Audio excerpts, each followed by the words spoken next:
Coupe d'Afrique des Nations Maroc 2025 dimanche la war a tàmbali Maroc war see daje ak Comores pour match d'ouverture boobu salaam gars yi nuyu naa leen ziar naa leen j'espère que yéen a ngi am jàmm tey nag dañuy waxtaanee suñu 4 favoris pour cette Coupe d'Afrique des Nations Maroc 2025.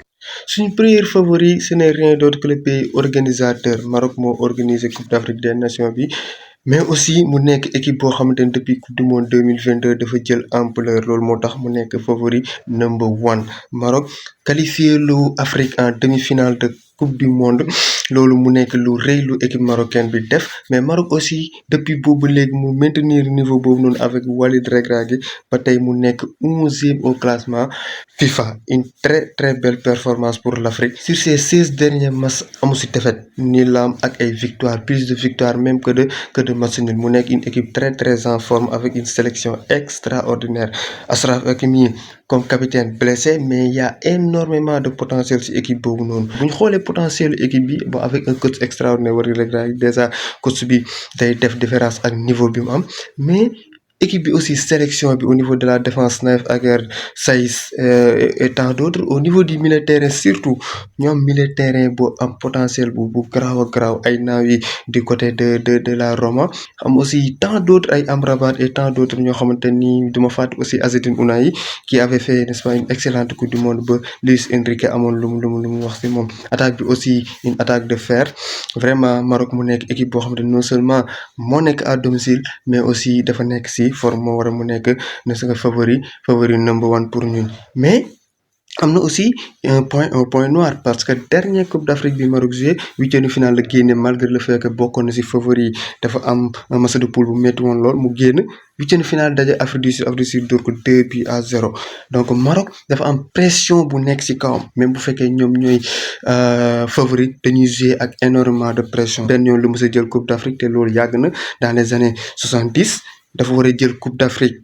bu bees tàkk mais aussi pression bi aussi le fait que mu nekk à domicile war a effacer des points noirs derrière loolu pression la bu rëy ci équipe marocaine mais malgré tout ñoom ñooy favori number one ci Coupe d'Afrique des Nations bi nga xamante ni ñoom ñoo koy organiser. alors gars suñ deuxième favori du keneen ku dul équipe nationale du Sénégal ngeen di maamu équipe la Sénégal yor mënul ñàkk nekk favori équipe nationale bu Sénégal reconnue partout dans le monde une équipe boo xamante ni non nga nekk équipe africaine nekk koo xamante ni ñëpp lay sóoraale partout dans le monde Sénégal classé 18e 19e la nekkoon mais yéeg na depuis dernier classement bi 18e au classement FIFA l'une des plus grandes nations de football au monde Sénégal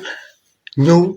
dans cette coupe d'Afrique là n'est-ce pas donc avec un statut totalement de favori mënuñu nëbb suñu bopp avec récemment match yi ñu jot a def face à l'Angleterre face à Brésil même bu fekkee daf ñoo dóor face n'est-ce pas donc match yi ñu jot a def aux qualifications de coupe du monde def ay résultats yu doy waar ñu am sélection boo xamante ni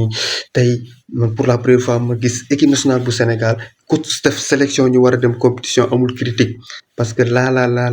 si Sénégal li mën a am de façon optimale li mooy sélection optimale bu Sénégal mën a am vraiment sélection bi amuñu lu ci mën a wax de la défense du gardien même n'est-ce pas donc à l'attaquant Sénégal am un potentiel extraordinaire donc bu ñëwee sur les joueurs sélectionnés défense bi des Koulibaly Niakhaté milieu de terrain bi des Lamine Camara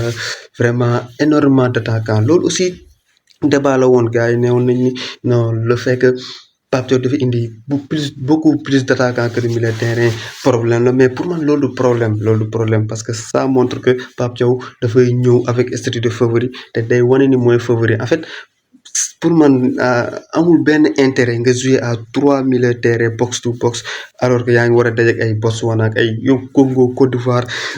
Maroc Afrique équipe bu ñu mënti dajal ñun on doit jouer à 4 attaquants bu ñu jouer à 4 attaquants nag on a besoin que de 2 milieux de terrain donc pour man sélection bi c'est très cohérent amul benn problème li ñu am beaucoup d'attaquants du benn problème pour Sénégal parce que pour Sénégal c'est une équipe boo xamante ne boo dajee moom même bu fekkee da ngay yor bal par exemple Maroc mooy équipe bi gën a kawe à part Sénégal Maroc ak Sénégal bu ñu dajee dañuy xaajoo position bi ça c'est sûr. donc à part Maroc beneen équipe bu Sénégal mën di dajal ici en Afrique position bi da nga koy bàyyee donc on n'a pas besoin de jouer avec 3 milieux box to box mais plutôt un meneur et deux milieux de terrain ça suffit donc sélection Pape Thiaw bi vraiment c'est une sélection impeccable Maintenant reste à voir est-ce que dinañ def Coupe d'Afrique bu baax wala duñ ko def parce que la dernière Coupe d'Afrique aussi en Côte d'Ivoire en 2023 ñoo nekkoon favori mais malheureusement ñu def benn match de poule bu extraordinaire 9/9 génn daje ak le pays hôte mu nekkoon en difficulté jël meilleur troisième bon ba dee mais malheureusement mu gagné ñu dóor ñu éliminé ñu au tir au but mu nekk loo xamante ni duñ ko fàtte parce que mënuñu woon imaginer Côte d'Ivoire dóor ñu parce que loolu aussi problème la pour Sénégal toujours dañuy jàpp ni li Congolais yi waxoon ça ne tient pas mooy le Sénégal est maîtrisable oui le Sénégal est maîtrisable nañ si bàyyi xel bu baax a baax ça ne veut pas dire que favori nga wala da nga am potentiel wala équipe bu baax nga que kenn mënul la dara amul équipe ci àddina bi amul équipe bu maîtrisable ci àddina bi loolu ça n'existe pas donc Sénégal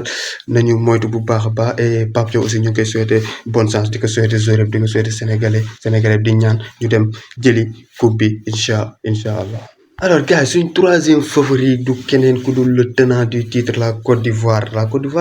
xëy na gars yi mën nañ ko bañ a bàyyi xel mais favori la si biir favori historiquement dafa nekk équipe boo xamante ni dafa yàgg def différence en Coupe d'Afrique donc c'est pas quelque chose de récent aujourd'hui ñëwaat nañ à leur niveau ñu organiser ko 16 jël ko loolu may leen benn souffle vraiment ñu ñëwaat à un meilleur niveau n'est-ce pas am aussi une sélection avec beaucoup de potentiel parfois da ngay Sénégal parfois da ngay yaakaar ni ñoom dañoo jàpp ni ñoom kese ñu am sélection bu baax alors que c'est pas le cas tey la défense ivoirienne man dama koy def au même niveau que la défense sénégalaise défense Côte d'Ivoire bi gars yi nañ dem xooli ko défense Côte d'Ivoire bi c'est aussi l'une des favoris pour le statut que c'est que à cette équipe là en Afrique n'est-ce pas fait partie n'est-ce pas de ñi ëppale trophée si Afrique mais aussi récemment li mu jot a réalisé jël Coupe d'Afrique bi ñëw qualifié en Coupe du Monde yor aussi équipe bu baax a baax à la défense wax naa ko sànq ay Ndika ay Diomandé de Sporting au milieu de terrain des Franck Kessié en attaque vraiment énormément de potentiel même bu fekkee seen sélection bi juróon na coow le fait que convoqué wuñ ay Andingra ay Pepe ça se voit que équipe dafa baax buñ demee ba coach bi Emerse Faé osé ne pas convoquer Nicolas Pepe et Andingra ça veut dire que cette équipe là a un très très grand potentiel donc suñ troisième favori c'est la Côte d'Ivoire une équipe à surveiller une équipe bu ñu war a bàyyi xel je pense que mënuñu wax ay favori en Coupe d'Afrique te boole wuñ si Égypte l'équipe la plus titrée titre de Coupe d'Afrique la jël ay am na moment boo xam ne da ko triplé dans les années 2000 mënuñu waxtaanee favori en Coupe d'Afrique te waxuñu Égypte qui n'a pas bon amuñu si ligne yëpp des joueurs qui jouent en Europe dans beaucoup de postes joueurs yi ñu ngi évoluer en Égypte et en Afrique n'est-ce pas donc en Morocco wala championnat Afrique du Sud et autres mais toujours en Coupe d'Afrique Égypte ils parviennent à faire un grand Coupe d'Afrique quel que soit li mën a xew mais dernièrement en 2023 bon lañ leen éliminé en Côte d'Ivoire ñu éliminé leen suma juumul en huitième de finale mais Égypte mënuñu dem Coupe d'Afrique te bokkul ci favori yi ça c'est clair lu ñu bon dernière fois bi Sénégal di jël Coupe d'Afrique bi ñoom la dajaloon finale te pourtant yoruñu woon le potentiel wala yoruñu woon cette équipe là même bu fekkee ñoo organisé woon suma jumul mais Égypte équipe bu jara bàyyi xel la en Coupe d'Afrique équipe bu naari dañ leen a war a moytu surtout en particulier l'Égypte l'équipe la plus titrée de cette compétition alors gars yi en résumé on a 4 favoris solo ñun n'est-ce pas donc pour cette Coupe d'Afrique des Nations loolu lañ leen indiloon tey sur les favoris n'est-ce pas donc en Coupe d'Afrique bu fekkee aussi gis ngeen ni am na yeneen favoris yu ñu waroon mën a génnee te génne wutu ngeen wax ko sur les commentaires di leen ñaan aussi ngeen abonné ngeen aimé ngeen partagé pour yeneeni vidéo sur Tal on the Ball